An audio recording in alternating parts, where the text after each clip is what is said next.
ឆ្នាំ1971មកជាតុងបានកំចាត់គូប្រជែងរបស់ខ្លួនស្ទើរតែទាំងអស់នៅក្នុងជួរថ្នាក់ដឹកនាំបកកុម្មុយនីសចិនដេងសៀវភីងត្រូវបានគេដកតំណែងនិងបញ្ជូនឲ្យទៅធ្វើការដើម្បីលើកដំខ្លួនចំណែកឯមេដឹកនាំកងទ័ពដែលមានអំណាចពូលីនពីអូក៏ត្រូវស្លាប់នៅក្នុងការធ្វើយន្តហោះពេលរត់គេចខ្លួនក្រោយពីរងការចាប់ប្រកាន់តាមបានប៉ុនប៉ងធ្វើរដ្ឋអាហារតំណាក់ម៉ាស៊ីតុងក៏ប៉ុន្តែការប្រជែងដណ្ដើមអំណាចនេះនៅក្នុងរយៈពេលប្រហែលឆ្នាំកន្លងទៅនោះបានធ្វើឲ្យសេដ្ឋកិច្ចចិនត្រូវធ្លាក់នៅក្នុងសភាពយ៉ាងតែលំដាប់នៅពុកទៅតែបន្ទូតែក៏ពិតនៅក្នុងរយៈពេលប្រហែលឆ្នាំកន្លងទៅនោះធ្វើបានតែម៉ាស៊ីតុងគិតគូរខ្លាំងតែពីរឿងនយោបាយជាពិសេសអភិការបោះសម្បត្តិប្រទេសក្នុងបាក់ដើម្បីបង្រឹងអំណាចរបស់ខ្លួនក៏ប៉ុន្តែនៅក្នុងពេលជុំគ្នាម៉ាស៊ីតុងក៏នៅតែបន្តជាចិត្តចង់ធ្វើការអភិវឌ្ឍសេដ្ឋកិច្ចជាតិឲ្យបានរីកចម្រើនផងដែរនៅក្រៅពីបានកំចាត់គូប្រជែងនិងពង្រឹងអំណាចយ៉ាងរឹងមាំនៅក្នុងដៃហើយម៉ាស៊ីតុងក៏បានចាប់ផ្ដើមងាកមកគិតគូរស្ដារសេដ្ឋកិច្ចពីម្ដងក៏ប៉ុន្តែនៅទីនោះម៉ាស៊ីតុងត្រូវប្រឈមមុខនឹងបញ្ហាដ៏ធំមួយគឺការខ្វះខាតធនធានមនុស្សដែលសារតែបដិវត្តវប្បធម៌បានធ្វើឲ្យមន្ត្រីមានសមត្ថភាពល្អមួយផ្នែកធំត្រូវបានគេកម្ចាត់ចោលដែលខ្លះត្រូវស្លាប់ហើយខ្លះទៀតត្រូវបានដកតំណែងឬក៏ត្រូវបញ្ជូនឲ្យទៅធ្វើការនៅតាមជំរំរត់ដល់ដើម្បីចាត់ចែងបញ្ហាសេដ្ឋកិច្ចម៉ាស៊ីតុងរំពឹងលើមនុស្សចំណិតចុងក្រោយគឺជូអេនឡាយដែលនៅពេលនោះមានតំណែងជានាយករដ្ឋមន្ត្រីក៏ប៉ុន្តែជូអេនឡាយដឹងយ៉ាងច្បាស់ថាដើម្បីអាចស្ដារសេដ្ឋកិច្ចចិនឲ្យលើកចេញពីវិបត្តិបានគឺចាំបាច់ត្រូវតែហៅមន្ត្រីមានសមត្ថភាពឲ្យចូលមកធ្វើការវិញហើយដូច្នេះហើយបានជាពីខែមីនាឆ្នាំ1972ជូអេនឡាយបានបញ្ជូនបញ្ជីឈ្មោះមន្ត្រីជាន់ខ្ពស់ជាង400នាក់ទៅសុំការឯកភាពពីម៉ាស៊ីតុងដើម្បីហៅពួកគេឲ្យវិលត្រឡប់ចូលមកបម្រើការងារវិញសំណើរបស់ជូអេនឡាយបានទទួលការឯកភាពពីនេះដល់ម៉ាស៊ីតុងក៏ប៉ុន្តែនៅពេលនោះមានអ្នកចរាចរណ៍ដ៏មានសមត្ថភាពម្នាក់ដែលជូអេនឡាយចង់ឲ្យវិលត្រឡប់មកធ្វើការវិញដែរក៏ប៉ុន្តែម៉ាស៊ីតុងនៅតែមិនតន់ចិត្តនោះគឺដេងសៀវភីងរហូតដល់តែប្រមាណជាជិត1ឆ្នាំក្រោយមកគឺនៅខែកុម្ភៈឆ្នាំ1973ទើបម៉ាស៊ីតុងអនុញ្ញាតឲ្យដេងសៀវភីងបញ្ចប់កិច្ចការរត់ដំខ្លួននៅស្រុកស្រែហើយវិលត្រឡប់មកក្រុងពីកាំងវិញក៏ប៉ុន្តែនៅពេលនោះដេងសៀវភីងក៏នៅមិនទាន់ត្រូវបានតែងតាំងឲ្យមានកាន់មុខតំណែងណាមួយនៅឡើយដែរ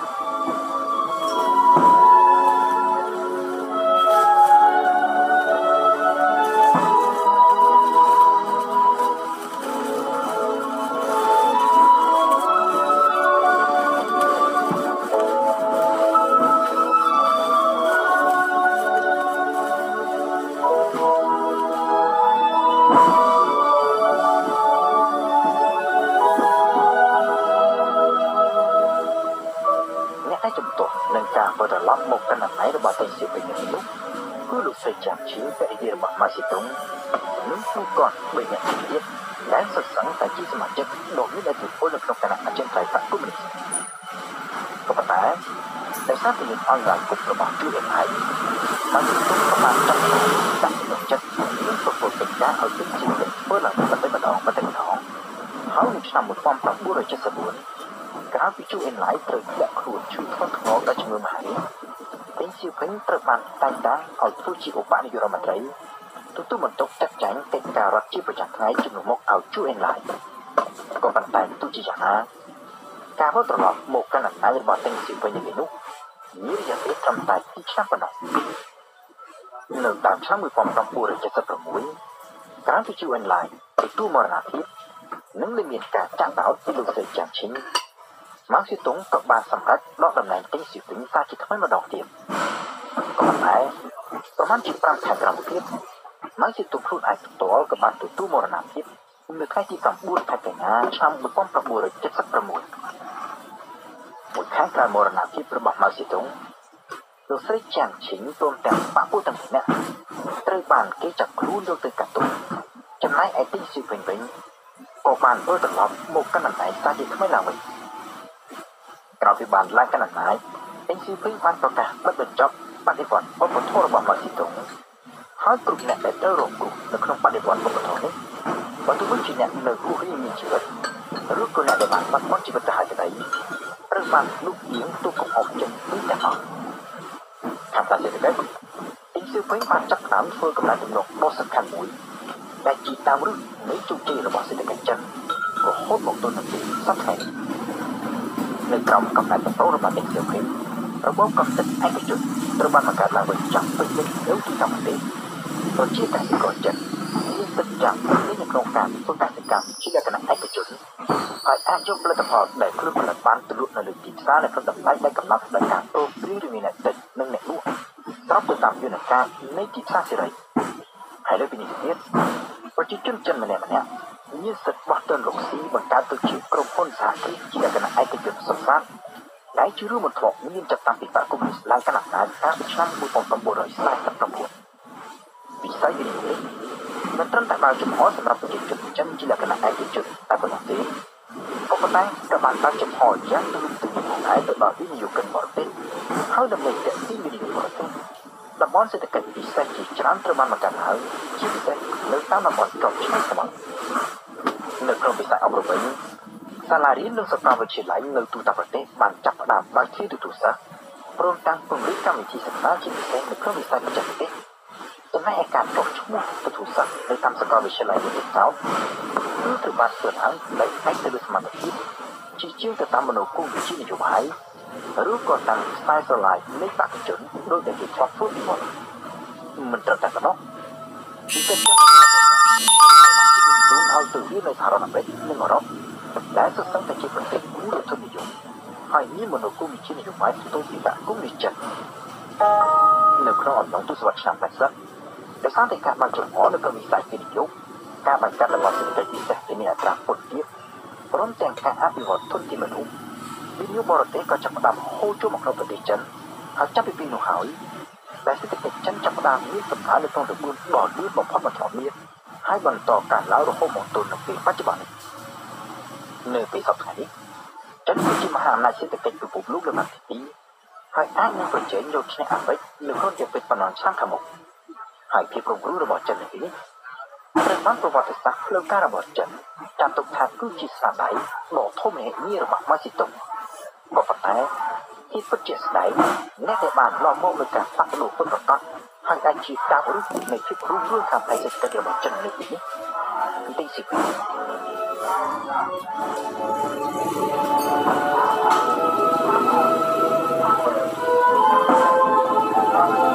ការពីឆ្នាំ1904នៅក្នុង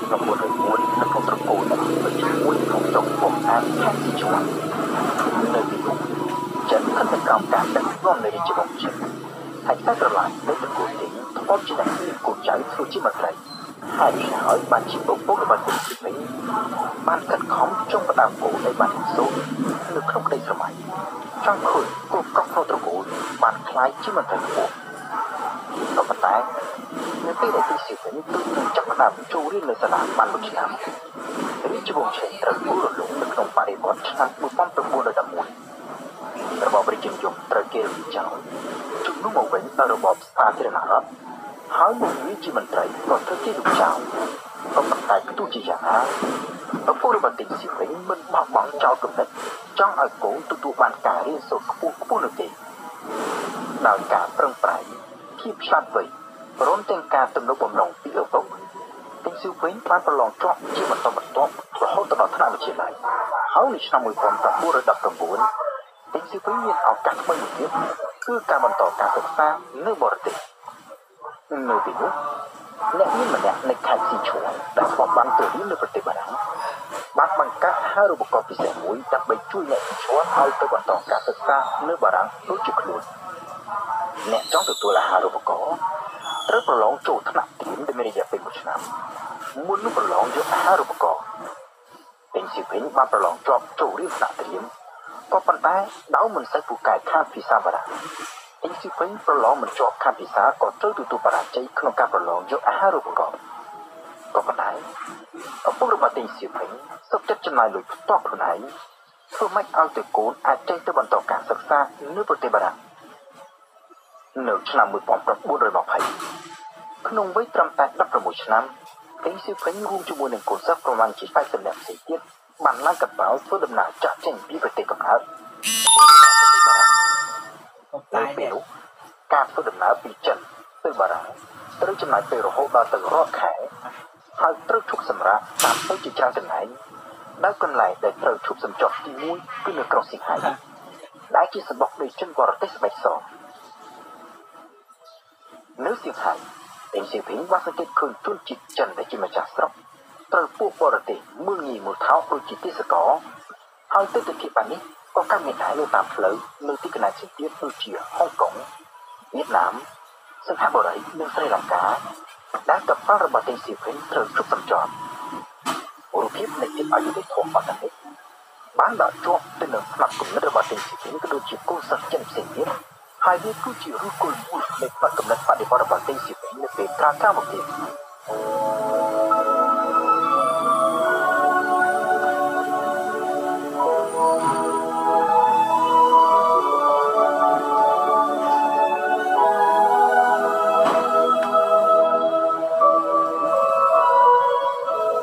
ដល់បារាំងទេសសៀងភីងបានទៅរៀននៅឯតំបន់ឡុងម៉ង់ឌីនៅខាងជើងប្រទេសបារាំងហើយដូចជាគោលសាសចិនភាគច្រើនផ្សេងទៀតដែរទេសសៀងភីងត្រូវរៀនបណ្ដាលឬប្រកាសបណ្ដាលដើម្បីយកលុយជាចិត្តជីវិតនៅទីនោះបារាំងទើបនឹងងើបចេញពីសង្គ្រាមលោកលើកទី1ហើយសេដ្ឋកិច្ចកំពុងតែស្ថិតនៅក្នុងសភាពដុនដាបខ្លាំងតម្លៃទំនិញសពសារពើក៏ខ្ពស់ហើយការងារក៏ពិបាកនឹងរកការងារដែលគោលសាសចិនអាចរកបានធ្វើគឺសុទ្ធសឹងតែជាការងារប្រើកម្លាំងបាយទូបានប្រាក់ឈ្នួលតិចតួចហើយគ្មានភាពថ្លៃថ្នូរដែលជនជាតិបារាំងភាគច្រើនមិនសូវជាចង់ធ្វើប្រឈមមុខទៅនឹងបញ្ហានេះនិស្សិតចិនជាច្រើនអ្នកបាននាំគ្នាធ្វើបាតកម្មនៅមុខស្ថានដំណាងចិននៅក្នុងទីក្រុងប៉ារីសដើម្បីទាមទារឲ្យរដ្ឋាភិបាលរបស់ពួកគេជួយគិតគូរដល់ជីវភាពនៅក្នុងហេតុផលថាអ្វីដែលពួកគេកំពុងតែធ្វើនៅបារាំងនេះគឺរៀនសូត្រយកចំណេះដឹងទៅជួយអភិវឌ្ឍប្រទេសក៏ប៉ុន្តែការទាមទាររបស់ត្រូវបានដំណើររដ្ឋាភិបាលចិនធ្វើមិនបានហើយលើពីនេះទៅទៀតមានអ្នកនាំបាតកម្មខ្លះត្រូវបានប៉ូលីសបារាំងចាប់ខ្លួននៅខ្លះត្រូវបានបណ្តេញទៅកាន់ប្រទេសចិនវិញកំហឹងនឹងរដ្ឋាភិបាលបានធ្វើឲ្យនិស្សិតចិនខ្លះការគំនិតចង់ផ្លាស់ប្ដូររដ្ឋាភិបាលចិននៅទីនោះដែលពួកគេគិតថាជារដ្ឋាភិបាលដែលកំសាន្តគ្មានសមត្ថភាពនិងមិនគិតគូរពីធនធានមនុស្សដែលជាទំពាំងស្នូលរិស័យនៅក្នុងបរិបទនោះហើយដែលនិស្សិតចិនមួយចំនួនធំក្នុងមុខកូមីនីតាមទេសជាវិញផងដែរបានចាប់ដើមមានទំនោរទៅរកមនោគមវិជ្ជាកុម្មុយនីសដែលជាមនោគមវិជ្ជាកំពុងតែមានការរីកដុះដាលយ៉ាងខ្លាំងនៅក្នុងប្រទេសបារាំងក៏ដូចជានៅក្នុងប្រទេសផ្សេងទៀតនៅអឺរ៉ុបនៅឆ្នាំ1921ទេសជាវិញបានចូលជាសមាជិកចលនាយុវជនចិនកុម្មុយនីសប្រចាំតំបន់អឺរ៉ុបហើយបានជួបនឹងស្គាល់និស្សិតចិនមួយរូបដែលក្រោយមកក្លាយទៅជាអិសរាជជនដ៏សំខាន់មួយរូបនៃបដិវត្តកុម្មុយនីសចិនគឺជូអេនឡាយតាមពិតទៅនៅក្នុងប្រទេសបារាំងទេសជាវិញមិនបានរៀនសូត្រជាប់លាប់នោះទេដោយសារតែត្រូវរវល់ធ្វើការងារច្រើនការងារភាគច្រើនតម្រូវឲ្យទេសជាវិញត្រូវផ្អាកការសិក្សាហើយរហូតទាល់តែដល់ពេលដែលធ្វើការសន្សំលុយបានខ្លះៗហើយទើបវិលត្រឡប់ទៅចូលសាលាវិញក៏ប៉ុន្តែក្រោយពីត្រូវរត់ចុះរត់ឡើងជាច្រើនដងសាលារៀនក៏គេលែងទទួលឲ្យចូលរៀនចំណែកឯរោងចក្រធ្លាប់ធ្វើការក៏គេលែងទទួលឲ្យចូលធ្វើការនៅទីបំផុតទៅទេសជាវិញត្រូវតាមតតខ្យល់នៅស្រុកបារាំងហើយនៅពេលនោះហើយដែលទេសជាវិញបានចាប់ផ្ដើមចំណាយពេលច្រើនទៅលើការសិក្សាមនោគមវិជ្ជាកុម្មុយនីសព្រមទាំងមានពេលច្រើនចូលរួមនៅក្នុងចលនាយុវជនកុម្មុយនីសអឺរ៉ុបនៅខែមិថុនាឆ្នាំ1923ទេសជាវិញបានចូលធ្វើការនៅការិយាល័យកុម្មុយនីសអឺរ៉ុបប្រចាំនៅក្នុងទីក្រុងប៉ារីសដែលនៅទីនោះទេសជាវិញត្រូវធ្វើការក្រោមបង្គាប់របស់ជូអេនឡាយហើយការងារដ៏សំខាន់មួយនៅក្នុងចំណោមកិច្ចការដែលទេសជាវិញត្រូវធ្វើគឺការបោះពុម្ពកាសែតជាភាសាចិនដែលគេដាក់ឈ្មោះថាជីគួងមានន័យថាពន្លឺក្រហមធ្វើការបានមួយឆ្នាំនៅខែកក្កដាឆ្នាំ1924ទេសជាវិញដែលមានវ័យត្រឹមតែ20ឆ្នាំត្រូវបានបកកុម្មុយនីសចិនទទួលឲ្យចូលធ្វើជាសមាជិកពេញសិទ្ធិព្រមទាំងទទួលបាននូវការតែងតាំងឲ្យធ្វើជាសមាជិកក្រុមប្រឹក្សាប្រតិបត្តិនៃចលនាយុវជនកុម្មុយនីសចិនប្រចាំតំបន់អឺរ៉ុបទេសជាវិញបានចាត់ចែងពីប្រទេសបារាំងទៅមូស្គូនៅឆ្នាំ1925មុននឹងវិលត្រឡប់ទៅកាន់ប្រទេសចិនវិញនៅចុងឆ្នាំ1927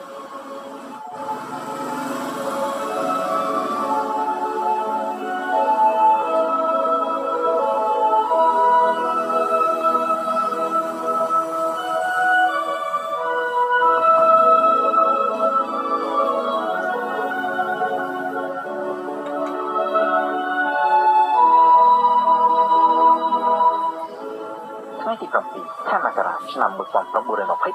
1926 ទីសៀវភីងបានចាក់ចេញពីប្រទេសបារាំងដែលធ្វើដំណើរតាមរថភ្លើងកាត់តាមប្រទេសអាល្លឺម៉ង់សម្ដៅទៅកាន់សហភាពសូវៀតតែជាសរុបទៅទីសៀវភីងបានចំណាយពេល5ឆ្នាំនៅក្នុងប្រទេសបារាំងហើយរយៈពេល5ឆ្នាំនេះបានរក្សាទុកនូវស្នាដៃជាច្រើនដល់ជីវិតនយោបាយនិងជីវិតផ្ទាល់ខ្លួនរបស់លោកគឺនៅក្នុងប្រទេសបារាំងដែលទីសៀវភីងបានចូលប្រឡូកនៅក្នុងចលនាកុម្មុយនីសបានសិក្សាអំពីនៃបកកុម្មុយនីសសិក្សាជាចលនាប្រឡូកបាត់ផ្ទាល់នៅក្នុងការងារក្នុងវណ្ណៈជាកម្មករហើយក្នុងពេលជាមួយគ្នាលោកក៏បានសិក្សាផងដែរអំពីភាពបើកចំហតាមបែបលោកខាងលិចព្រមទាំងអាចសិក្សាប្រៀបធៀបរវាងសង្គមនយោបាយនិងវប្បធម៌ចិនជាមួយនឹងពិភពខាងក្រៅតាមការពិតទៅបើសិនជាគេពិនិត្យមួយជារួមនៅខាងក្រៅប្រទេសចិនមិនមានប្រទេសណាមួយផ្សេងទៀតក្រៅពីប្រទេសបារាំងដែលបានជះឥទ្ធិពលច្រើនជាងគេទៅដល់បដិវត្តន៍កុម្មុយនីសចិនគេឃើញថាក្រោយជាជំនះនៃបដិវត្តន៍កុម្មុយនីសឆ្នាំ 1949 អតីតនិស្សិតចិនដែលធ្លាប់រៀននៅក្នុងប្រទេសបារាំងបានទទួលតំណែងសំខាន់ៗនៅក្នុងរដ្ឋាភិបាលក្នុងនោះមានតែទីសៀវភីងជូអិនថៃនិងអិសរាជជនជាន់ខ្ពស់មួយចំនួនផ្សេងទៀតដែលកាន់តំណែងថ្នាក់រដ្ឋមន្ត្រីដូចជារដ្ឋមន្ត្រីការបរទេសរដ្ឋមន្ត្រីទទួលបន្ទុកផ្នែកបច្ចេកវិទ្យានិងវិទ្យាសាស្ត្រនិងរដ្ឋមន្ត្រីទទួលបន្ទុកកិច្ចការឃោសនាកម្មជាដើមនៅថ្ងៃទី 18 ខែមករាឆ្នាំ 1926 ទីសៀវភីងបានធ្វើដំណើរទៅដល់ក្រុងម៉ូស្គូហើយប្រមាណជា2សប្តាហ៍ក្រោយមកលោកបានចុះឈ្មោះចូលរៀននៅក្នុងសាកលវិទ្យាល័យស៊ុនយ៉ាត់សេនដែលជាសាកលវិទ្យាល័យបង្កើតឡើងដោយទឹកសាប្រតិបត្តិការកុម្មុយនីសអន្តរជាតិហៅកាត់ថាកុម្មុយនីសដើម្បីផ្តល់ការសិក្សាទៅដល់យុវជនចិនមកពីគណបក្សកុម្មុយនីសនិងគណបក្សកុម្មុយនីសចិននៅពេលនោះគណបក្សកុម្មុយនីសរបស់ស៊ុនយ៉ាត់សេននិងគណបក្សកុម្មុយនីសរបស់ម៉ៅសេតុងនៅជាសម្ព័ន្ធមិត្តគ្នានៅឡើយក្រោយមកទៀតគឺនៅក្រៅបរិបទភាពរបស់ស៊ុនយ៉ាត់សេនហើយគណបក្សកុម្មុយនីសត្រូវស្ថិតនៅក្រោមការដឹកនាំរបស់ចាងកែជៀកគឺគណបក្សកុម្មុយនីសនិងគណបក្សកុម្មុយនីសចាប់ផ្ដើមបែកបាក់គ្នា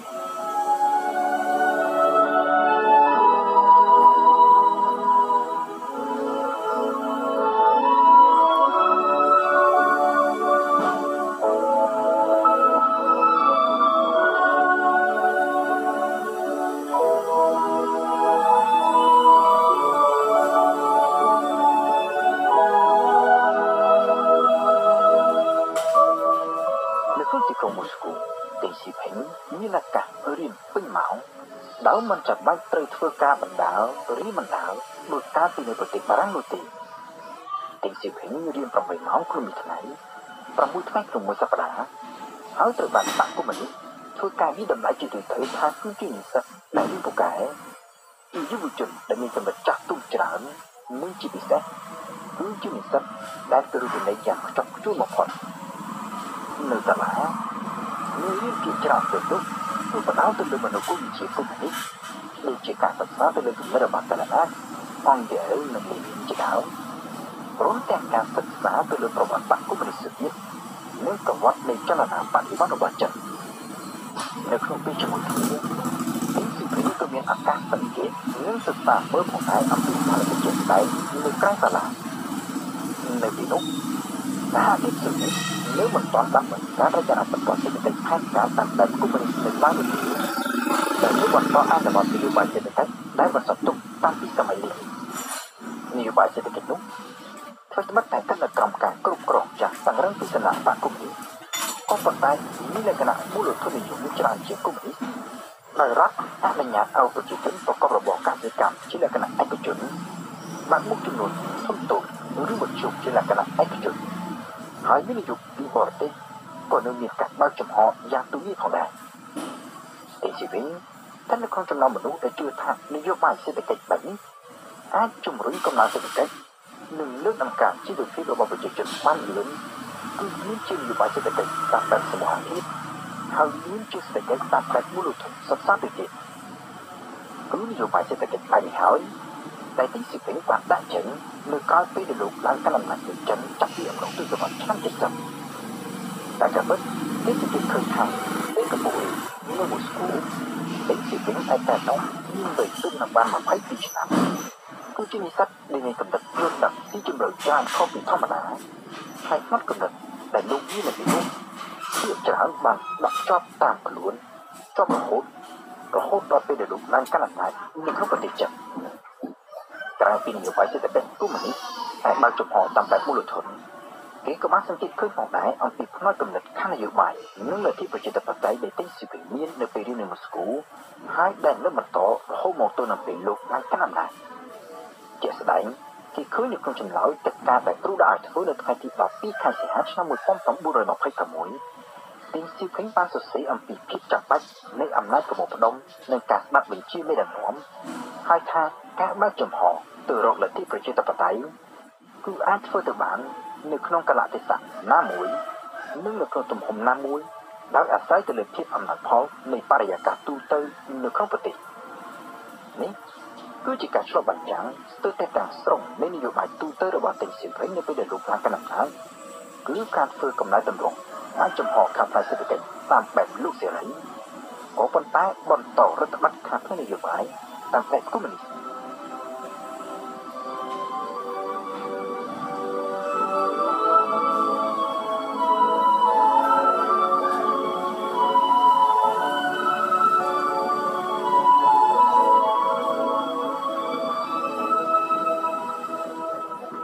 ការសិក្សារបស់តេងសៀមភិងនៅសាកលវិទ្យាល័យស៊ុនយ៉ាតសេននៅម៉ូស្គូនៅពេលនោះត្រូវមានរយៈពេល2ឆ្នាំក៏ប៉ុន្តែរៀនបានត្រឹមតែ1ឆ្នាំកលៈទេសៈនយោបាយនៅក្នុងប្រទេសចិនបានតម្រូវឲ្យលោកត្រូវបញ្ចប់ការសិក្សាមុនការកំណត់ហើយវិលត្រឡប់ទៅកាន់ប្រទេសចិនវិញនៅថ្ងៃទី12ខែមករាឆ្នាំ1927នៅពេលនោះសម្ព័ន្ធភាពរវាងពួកជានិយមគូមីនតាំងក្រោមការដឹកនាំរបស់ចាន់កែឈៀកនិងចលនាកុម្មុយនីសចិនបានប្រឆាំងកាន់តែខ្លាំងជារហូតដល់ដំណាក់កាលបែកបាក់នៃអាចផ្សះផ្សាគ្នាវិញបានការបែកបាក់គ្នានេះបានធ្វើឲ្យបកកុម្មុយនីសសូវៀតមានការព្រួយបារម្ភយ៉ាងខ្លាំងដោយសារតែនៅពេលនោះចលនាកុម្មុយនីសចិននៅមិនទាន់មានកម្លាំងទ័ពដែលអាចប្រជែងជាមួយនឹងពួកគូមីនតាំងបាននៅឡើយហើយដូច្នេះហើយបានជាបកកុម្មុយនីសសូវៀតតាមរយៈគូមីនតាំងក៏បានសម្រេចបញ្ជូនតេងសៀភិងរួមជាមួយនឹងអ្នកនយោបាយកុម្មុយនីសវ័យក្មេងប្រមាណជា20នាក់ទៀតឲ្យចាក់ចេញពីម៉ូស្គូមកត្រឡប់ចូលទៅក្នុងប្រទេសចិនវិញដើម្បីធ្វើការជាមួយនឹងហ្វឹងយូសៀងដែលជាមេកន្ទីមួយរូបមានកម្លាំងទ័ពខ្លាំងបង្គួរហើយដែលមានតំណែងតំណងជិតស្និទ្ធទាំងជាមួយនឹងពួកគូមីនតាំងនិងជាមួយពួកកុម្មុយនីសគោលដៅរបស់បកកុម្មុយនីសសូវៀតនៅពេលនោះគឺម្យ៉ាងចង់ឲ្យតេងសៀភិងនិងបកពួកជួយក្នុងការសម្របសម្រួលដើម្បីព្យាយាមបញ្ជាកុំឲ្យពួកគូមីនតាំងនិងចលនាកុម្មុយនីសត្រូវបែកបាក់គ្នាហើយម្យ៉ាងទៀតប្រសិនបើការបែកបាក់គ្នាពិតជាកើតមានឡើងដោយផ្សះផ្សាមិនបានទេនោះគឺត្រូវពង្រឹងសម្ព័ន្ធភាពជាមួយនឹងក្រុមរបស់ហ្វឹងយូសៀងដើម្បីទុកធ្វើជាកម្លាំងទ័ពទប់ទល់នឹងកងកម្លាំងរបស់ពួកគូមីនតាំង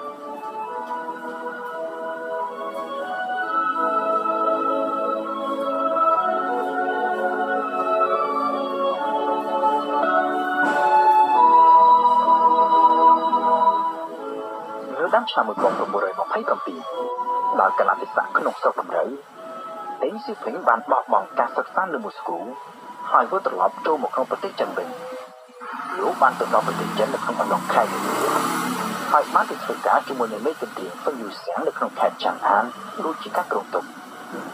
នៅក្នុងពេលធ្វើការនៅឆាងអានជាមួយនឹងហ្វឹងយូសៀងតេងសៀភិងរក្សាតំណែងទទួលបញ្ជានិងរាយការណ៍ទៅមេដឹកនាំកុម្មុយនីសដែលមានទីសាខាធំនៅក្នុងទីក្រុងសៀងហៃបេសកកម្មដ៏ធំរបស់តេងសៀភិងនៅពេលនេះគឺត្រូវធ្វើជាស្ពានរក្សាតំណែងជាមួយនឹងមេកន្ទ្រីហ្វឹងយូសៀងដើម្បីទុកធ្វើជាកម្លាំងទ័ពទុកទប់ទល់នឹងពួកគូមីនតាំងរបស់ចាន់កែឈៀកក៏ប៉ុន្តែក្រោយពីតេងសៀភិងបានមកដល់ឆាងអានបានប្រមាណត្រឹមតែ1ខែនៅខែមេសាឆ្នាំ1927ចាន់កែឈៀកបានសម្រេចបើកការវាយប្រហារជាមុនទៅលើពួកកុម្មុយនីសចលនាកុម្មុយនីសចិនដែលនៅពេលនោះមិនទាន់មានកម្លាំងប្រដាប់អាវុធរឹងមាំនៅឡើយមិនអាចទប់ទល់នឹងកម្លាំងទ័ពរបស់ពួកគូមីនតាំងបានក៏ត្រូវបាក់បែកខ្ចាត់ខ្ចាយហើយមានដំណើរកុម្មុយនីសសំខាន់ជាច្រើនរូបត្រូវពួកគូមីនតាំងសម្លាប់រីឯក្រុមមេកន្ទ្រីហ្វឹងយូសៀងនៅវិញដែលពួកកុម្មុយនីសកាលពីមុនរំពឹងទុកចង់ធ្វើជាកម្លាំងទ័ពដើម្បីទប់ទល់នឹងកងទ័ពរបស់ចាន់កែឈៀកនោះ មិនត្រឹមតែមិនជួយពួកកុម្មុយនីសតែប៉ុណ្ណោះទេក៏ប៉ុន្តែថែមទាំងងាកទៅចូលដៃជាមួយនឹងពួកកុម្មុយនីសទៅវិញដោយសារតែនៅពេលនោះពលយុសាសម្លឹងឃើញថាពួកកុម្មុយនីសមានកម្លាំងទន់ខ្សោយខ្លាំងពេកដែលគ្មានសង្ឃឹមថានឹងអាចចូលឈ្នះពួកកុម្មុយនីសបាននៅក្នុងកាលៈទេសៈនេះដេងស៊ីភិងត្រូវបង្ខំចិត្តរត់ចេញពីឆាងអានទៅចូលរួមនៅក្នុងបណ្ដាញកុម្មុយនីសសម្ងាត់ជាមួយនឹងមេដឹកនាំកុម្មុយនីសផ្សេងទៀតនៅក្នុងទីក្រុងសៀងហៃនៅខែមេសាឆ្នាំ1927មេដឹកនាំចលនាកុម្មុយនីសចិនចំនួន21រូបបានបាត់កិច្ចប្រជុំជាបន្ទាន់មួយនៅវូហានដើម្បីជជែកគ្នាអំពីជំហានដែលត្រូវដើរបន្ទាប់ពីត្រូវទទួលរងការវាយប្រហារពីពួកកុម្មុយនីសនៅក្នុងកិច្ចប្រជុំនេះដេងស៊ឺភិងដែលគ្រាន់តែជាសមាជិកវ័យក្មេងត្រឹម22ឆ្នាំហើយមិនទាន់មានតួនាទីធំដុំអ្វីនៅឡើយត្រូវបានគេចាត់តាំងឲ្យធ្វើជាអ្នកកត់ត្រាការប្រជុំគឺនៅក្នុងកិច្ចប្រជុំនេះហើយដែលដេងស៊ីភិងបានជួបជាមួយនឹងម៉ាស៊ីតុងជាលើកទី1នៅពេលនោះម៉ាស៊ីតុងស្ថិតនៅក្នុងជួរថ្នាក់ដឹកនាំកុម្មុយនីសក៏ប៉ុន្តែគាត់នៅមិនទាន់ខ្លាចជាមេដឹកនាំកម្ពុជានៅឡើយនោះដែរ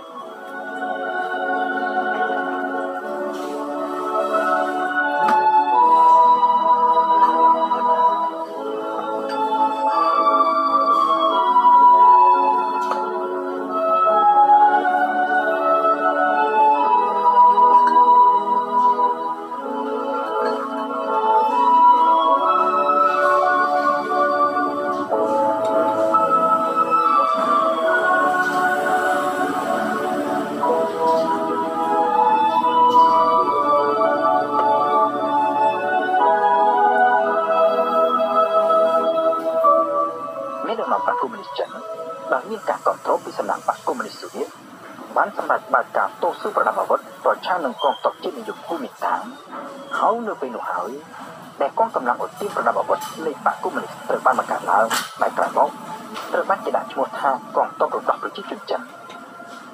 នៅឆ្នាំ1929ដេងស៊ឺភិងត្រូវបានមេដឹកនាំបកកុម្មុយនីសបញ្ជូនឲ្យទៅធ្វើជាមេដឹកនាំសាខាក្រុមឧទាមប្រចាំខេត្តខ្វាងស៊ីនៅខាងត្បូងប្រទេសចិនជាប់នឹងខេត្តខ្វាងតុងនៅពេលនោះដេងស៊ីភិងទើបមានអាយុ25ឆ្នាំតែប៉ុណ្ណោះហើយការទទួលបាននៅការតែងតាំងឲ្យកាន់តំណែងសំខាន់នៅក្នុងវ័យក្មេងបែបនេះវាគឺជាការបង្ហាញឲ្យឃើញអំពីទំនុកចិត្តដែលមានដឹកនាំកុម្មុយនីសមានទៅលើដេងស៊ីភិងឬការសមត្ថភាពពីប្រពៃនិងពីស្មោះត្រង់នៅក្នុងចលនាបដិវត្តកុម្មុយនីសនៅខ្វាងស៊ីដេងស៊ីភិងបានចូលសកម្មភាពជាមួយនឹងមេត្រីរួមទាំងមេដឹកនាំកងកម្លាំងប្រជាជនជាតិភាគតិចក្នុងស្រុកមួយចំនួនផ្សេងទៀតហើយទទួលជោគជ័យក្នុងការមានដំណើរកាន់កាប់ស្រុកចំនួន2ដែលត្រូវបានគេចាត់ទុកនៅក្នុងប្រវត្តិសាស្ត្រនៃបកកុម្មុយនីសចិនថាជាជោគជ័យដ៏ត្រចះត្រចង់នៃចលនាបកបោកកុម្មុយនីសលើកដំបូងក៏ប៉ុន្តែជោគជ័យនេះមានរយៈពេលខ្លីតែប៉ុណ្ណោះមិនយូរប៉ុន្មានក្រោយមកកងកម្លាំងស្និទ្ធនឹងចាស់ខែជិតបានមានដំណើរជោគស្រុកតាំងពីទៅវិញហើយមិនត្រឹមតែប៉ុណ្ណោះថែមទាំងបានលុបបំបែកមូលដ្ឋានរបស់ក្រុមប្រជាកុម្មុយនីសនៅខ្វាងស៊ីឲ្យបែកបាក់ខ្ចាត់ខ្ចាយមានដឹកនាំខ្លះត្រូវស្លាប់ខ្លះត្រូវរត់គេចខ្លួនរបស់អ្វីទាំងអស់ចំណែកឯដេងស៊ីភិងវិញដេងស៊ីភិងបានរត់គេចខ្លួនចេញពីខ្វាងស៊ីត្រឡប់ទៅកាន់ក្រុងសៀងហៃវិញការពីដំបូងជោគជ័យរបស់ដេងស៊ីភិងនៅខ្វាងស៊ីត្រូវបានបកកុម្មុយនីសអបអរចាស់ទុកនៅក្នុងប្រវត្តិសាស្ត្រក៏ប៉ុន្តែក្នុងពេលជីវិតបានជ័យក៏ទទួលរងនឹងការរិះគន់មិនតិចនោះដែរនៅក្នុងអំឡុងបដិវត្តវប្បធម៌ក្នុងទសវត្សរ៍ឆ្នាំ60ដែលដេងស៊ីភិងត្រូវម៉ាស៊ីតុងនិរទេសឲ្យទៅលួចនាំខ្លួននៅស្រុកស្រែចំណុចរិះគន់ដែលក្រុមអ្នកស្និទ្ធនឹងម៉ាស៊ីតុងតែងតែបានលើកឡើងច្រើនជាងគេដើម្បីប្រឆាំងនឹងដេងស៊ីភិងនៅពេលនោះក៏មានតែរឿងបរាជ័យនៅខ្វាងស៊ីដែលគេបានចោទដេងស៊ីភិងថាជាទាហានរត់ចោលយួរជាមេតបដែលរត់ចោលកូនទាហាននៅសមរភូមិក្រៅពីបរាជ័យខាងយោធានៅខ្វាងស៊ីពេលទៅដល់សៀងហៃដេងស៊ីភិងត្រូវប្រជុំមុខនឹងសោកនាដកម្មដ៏ធំមួយទៀតម្ដងនេះគឺជាសោកនាដកម្មគ្រួសារភរិយារបស់ដេងស៊ីភិងត្រូវបានគេនាំចូលទៅមន្ទីរពេទ្យមួយនៅសៀងហៃដើម្បីសម្អាតកូនក៏ប៉ុន្តែដោយការព្យាបាលមិនបានទៅដល់ភរិយារបស់ដេងស៊ីភិងត្រូវធ្លាក់ខ្លួនឈឺហើយទទួលមរណភាពតែប៉ុន្មានខែប៉ុណ្ណោះក្រោយការសម្អាតកូនហើយមិនយូរប៉ុន្មានក្រោយមកទៀតកូនតូចដែលទើបនៅខាងនោះក៏ត្រូវស្លាប់ទៅទៀតតែនេះគឺជាទុក្ខសោកដ៏ធំបំផុតសម្រាប់ដេងស៊ីភិងដែលជាប្តីនិងជាឪពុកក៏ប៉ុន្តែបើទោះបីជាត្រូវប្រឈមមុខនឹងសោកនាដកម្មគ្រួសារយ៉ាងធំធេងបែបនេះក៏ដោយ ទីស៊ីព្រីងបានវិលត្រឡប់ទៅធ្វើការវិញភ្លាមៗហើយប្រហែលជាមួយឆ្នាំក្រោយមកទីស៊ីព្រីងត្រូវបានមេដឹកនាំបកចាត់តាំងឲ្យទៅធ្វើការនៅខេត្តជាងស៊ីដែលជាដែនដីស្ថិតនៅក្រោមការកាន់កាប់របស់ក្រុមប្រទេសកុម្មុយនីសដឹកនាំដោយម៉ាស៊ីតុងជាងស៊ីគឺជាដែនដីដំបូងគេដែលចលនាតស៊ូកុម្មុយនីសរបស់ម៉ាស៊ីតុងបានដណ្ដើមកាន់កាប់ហើយបង្កើតទៅជារចនាសម្ព័ន្ធគ្រប់គ្រងតាមបែបកុម្មុយនីសនៅពេលទៅដល់ជាងស៊ីនៅក្នុងអំឡុងខែសីហាឆ្នាំ1931ទីស៊ីព្រីងត្រូវបានតែងតាំងជាលេខាបកប្រចាំស្រុកដ៏ធំមួយដែលបកកុម្មុយនីសបានកំណត់យកធ្វើជារដ្ឋធានីនៃរបបសាធារណរដ្ឋកុម្មុយនីសរបស់ខ្លួនគឺនៅពេលដែលធ្វើការនៅជាងស៊ីដែលទីស៊ីព្រីងចាប់ផ្ដើមដាក់ចិត្តគោរពស្រឡាញ់និងកោតសរសើរចំពោះម៉ាស៊ីតុងទីស៊ីព្រីងដែលខ្លួនឯងធ្លាប់ទទួលបរាជ័យនៅខេត្តខ្វាងស៊ីដែលច្បាស់ថាការវិដណ្ដើមកាន់កាប់និងគ្រប់គ្រងដែនដីរហូតបង្កើតបានទៅជាតំបន់ស្វយ័តមានរចនាសម្ព័ន្ធគ្រប់គ្រងត្រឹមត្រូវបាននេះវាគឺជារឿងដ៏ស្អាតស្មុគស្មាញហើយជោគជ័យនៃការស៊ីនេះគឺជាការបង្ហាញឲ្យឃើញយ៉ាងច្បាស់ពីទេពកោសល្យនិងស្នាដៃដ៏ឆ្នើមមិនអាចប្រកែកបានរបស់ម៉ាស៊ីតុង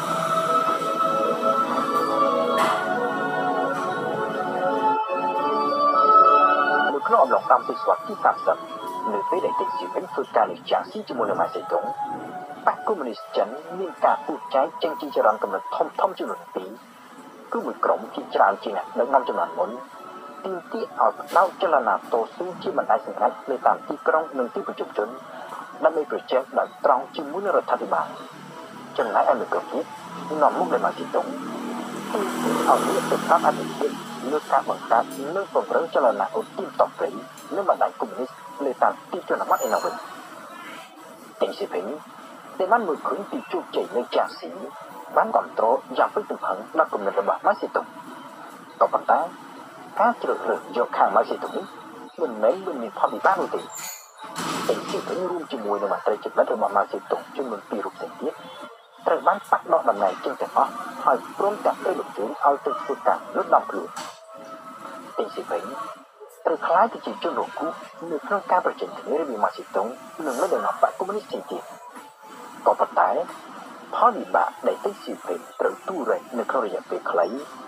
នឹងត្រូវផ្ដល់ផលមកវិញនៅក្នុងរយៈពេលវែងខាងមុខដោយសារតែទីស៊ីព្រីងបានទទួលនូវការទុកចិត្តនិងខ្លាយទៅជាមនុស្សចំណិតរបស់ម៉ាស៊ីតុងចាប់ពីឆ្នាំ1935ក្រោយពីទទួលបាននូវជោគជ័យជាបន្តបន្ទាប់នៅលើសមរភូមិយុទ្ធសាស្ត្រតព្រៃរបស់ម៉ាស៊ីតុងបានទទួលនូវការគ្រប់គ្រងកាន់តែច្រើនហើយអំណាចរបស់ម៉ាស៊ីតុងនៅក្នុងជួរឋានដឹកនាំបកកុម្មុយនីសក៏ត្រូវបានពង្រឹងកាន់តែខ្លាំងផងដែរគឺចាប់តាំងពីពេលនោះហើយដែលទីស៊ីព្រីងបានចាប់ផ្ដើមទទួលតំណែងសំខាន់ឡើងវិញនៅឆ្នាំ1937កងទ័ពជប៉ុនបានវិនិយោគចូលកាន់កាំងរដ្ឋធានីតាជីងកងយោធាកុម្មុយនីសនិងកងទ័ពជើងទឹកកុម្មុយនីសក៏បានអាក់ពីនៅទីដើម្បីគ្រប់គ្រងដំណើរការទៅប្រឆាំងនឹងការឈ្លានពានរបស់ជប៉ុននៅពេលនោះទីស៊ីព្រីងនិងអិសរាជជនរួមទៀតគឺបូឆេត្រូវបានតែងតាំងឲ្យធ្វើជាមេដឹកនាំនៃកងពលលេខ129ទីស៊ីព្រីងជាមេបញ្ជាការនយោបាយហើយបូឆេជាមេបញ្ជាការប្រយុទ្ធក៏ប៉ុន្តែខុសពីកងពលផ្សេងទៀតដែលមេបញ្ជាការប្រយុទ្ធមានអំណាចជាមេបញ្ជាការនយោបាយនៅក្នុងកងពល129នេះវិញទីស៊ីព្រីងបានទទួលតំណែងជាលេខាទី1ហើយមានអំណាចលើបូឆេនៅក្នុងរយៈពេល12ឆ្នាំគឺឆ្នាំ1937រហូតដល់ឆ្នាំ1949កងពល129ក្រោមការដឹកនាំរបស់តេងស៊ីពីងនិងលីបូឆេងបានដើរតួនាទីយ៉ាងសំខាន់ហើយបានសម្រេចនូវជោគជ័យយ៉ាងច្រើននៅក្នុងការប្រយុទ្ធប្រឆាំងនឹងកងទ័ពជប៉ុននិងក្រៅមកទៀតប្រយុទ្ធតទល់នឹងកងកម្លាំងរបស់ចង្កាជាហើយរហូតបានទទួលជោគជ័យមួយរំលំរដ្ឋាភិបាលនៃសាធារណរដ្ឋរបស់ប្រទេសវៀតណាមបរិយាកាសជារបបសាធារណរដ្ឋប្រជាមានិតចិនឡើងពីឆ្នាំ1949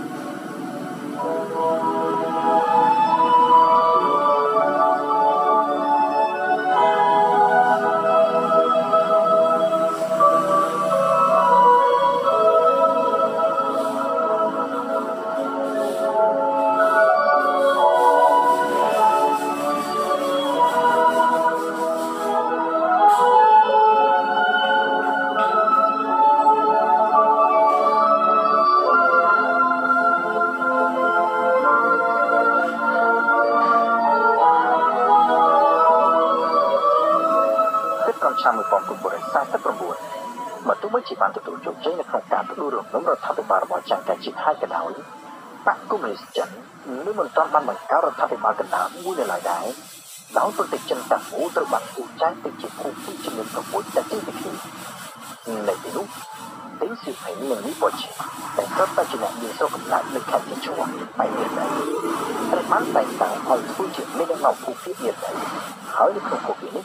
ក៏ដូចជាការពីនៅក្នុងកងពល129ដែរដេងស៊ីផេងទទួលតំណែងជាលេខាទី1ចំណែកឯលីប៉ូឈីគឺជាលេខាទី2នៅឆ្នាំ1957នៅពេលដែលអំណាចរបស់លេខាភូមិភាគត្រូវបានផ្ទេរឲ្យដាក់ស្ថិតក្រោមការគ្រប់គ្រងដោយផ្ទាល់នៃរដ្ឋាភិបាលកណ្ដាលនៅឯទីកាំងដេងស៊ីផេងត្រូវបានតែងតាំងជាឧបនាយករដ្ឋមន្ត្រីនៅក្នុងរដ្ឋាភិបាលដឹកនាំដោយជួយអេឡាយដែលជារៀមច្បងធ្លាប់ធ្វើការជាមួយគ្នាកាលពីពីរៀមនៅក្នុងប្រទេសបារាំងនៅពេលនោះដេងស៊ីផេងកាន់តំណែងប្រមុខនាយករដ្ឋមន្ត្រីក៏ប៉ុន្មានក៏ប៉ុន្តែមានអំណាចពិសេសដោយសារតែលោកទទួលបានការទុកចិត្តយ៉ាងខ្លាំងពីសំណាក់ម៉ាស៊ីតុលោកប្រធានម៉ៅដែលជាប្រធានាធិបតីផងនិងជាប្រមុខដឹកនាំកម្ពុជានៃបកកុម្មុយនីសផងបានចេញបញ្ជាផ្ទៃក្នុងមួយកំណត់ថារាល់ឯកសារទាំងអស់ដែលរដ្ឋាភិបាលត្រូវដាក់ជូនថ្នាក់ដឹកនាំបកពិនិត្យនិងសម្ដេចនោះគឺចាំបាច់ត្រូវតែឆ្លងកាត់ការត្រួតពិនិត្យពីដេងស៊ីផេងជាមុនដែលធ្វើឲ្យដេងស៊ីផេងត្រូវមានតួនាទីជាអ្នកសម្របសម្រួលកិច្ចការសំខាន់ៗរវាងបកហើយនិងរដ្ឋមិនត្រឹមតែប៉ុណ្ណោះនៅក្នុងរយៈពេលប្រមាណឆ្នាំក្រោយទៀតដេងស៊ីផេងត្រូវបានបកប្រកួតកិច្ចការកាន់តែសំខាន់បន្ថែមទៀត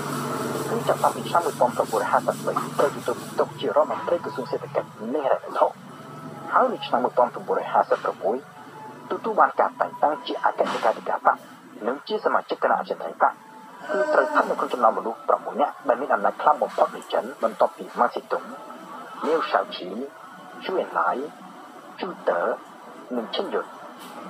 ក្នុងឋានៈជារដ្ឋមន្ត្រីក្រសួងសេដ្ឋកិច្ចនិងហិរញ្ញវត្ថុនិងជាអគ្គលេខាធិការបកដេងស៊ីផេងគឺជាអ្នកដែលទទួលបន្ទុកអនុវត្តផែនការ5ឆ្នាំដែលបានដាក់ចេញដោយបកកុម្មុយនីសក្នុងនោះរួមទាំងនយោបាយសេដ្ឋកិច្ចតាមបែបសមូហភាពផងដែរ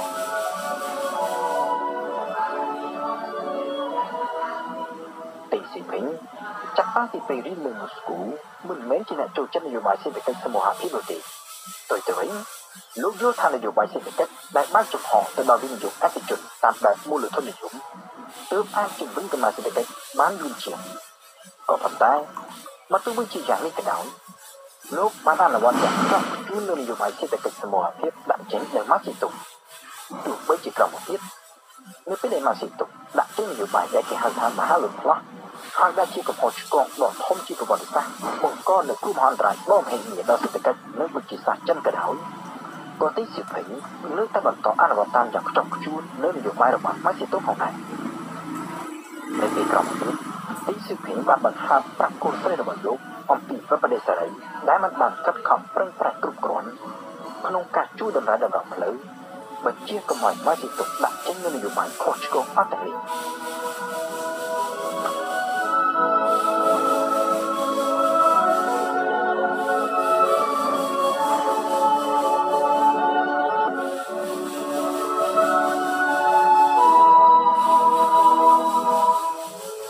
ក្នុងរយៈពេលប្រមាណជា2ទសវត្សរ៍ចាប់តាំងពីសម័យសង្គ្រាមស៊ីវិលរហូតដល់ក្រោយទទួលជោគជ័យបង្កើតទៅជារបបកុម្មុយនីសចិនដេងស៊ីផេងនិងម៉ាស៊ីតុងបានរក្សាទំនាក់ទំនងយ៉ាងជិតស្និទ្ធនឹងគ្នាដោយម៉ាស៊ីតុងបានផ្ដល់នូវការទុកចិត្តការការពារខាងផ្នែកនយោបាយព្រមទាំងបានផ្ដល់តំណែងនិងកិច្ចការធំៗជាច្រើនទៅឲ្យដេងស៊ីផេងចំណែកឯដេងស៊ីផេងវិញបានអនុវត្តយ៉ាងខ្ជាប់ខ្ជួននៅបទបញ្ជាលើនយោបាយដែលដាក់ចេញដោយម៉ាស៊ីតុងvà tôi mới chỉ là bài ở tầng lúc mình tránh từ ta cầm lên được bằng lúc cả đạo chi vì xét cứ là bài sẽ được cái hòa thiết mình còn một tiết